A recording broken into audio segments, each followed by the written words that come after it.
公务人员过户考了地方体考，下个是我行政类考，从2020年度是5年加考行业考试，我根据争议，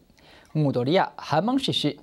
作为考生部表示，2专业会将相关的讨论案送到考试站会审议，等到今年23过户考放榜之后，是会公告实施。最近明年的过户考是会加考行业考试。比到提供客家乡亲相关的公布需求，公务人员过户考开地方铁考，对99年增加客家事务行政类考到104年，已经有57个人考到。不过地方民众竟反映，遇到客家行政人员唔晓讲合，交通易困难，所以101年家下就有好多建议要加考合法考试。考生部对102年讨论要加考，一直到今年6月咧，总算得到多数考试委员的共识。可能为加考合法考试，未定出嚟相关的规则，就看佢考验的素材，自家来填会考乜嘅强调。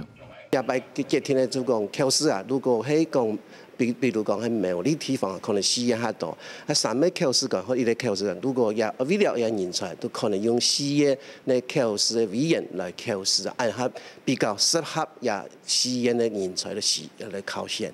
也下天出笔试科目数唔会改变，系加考考试1项，分数比系笔试卡题90%，考试系10%。考试会系计批考试，一个考生有20分钟，有3名考试委员对讲法来打分数，看那考生合法通通讲的能力。系讲冇60分就唔会67。考试委员大部分来自3名，一个都线下讲演，一下都像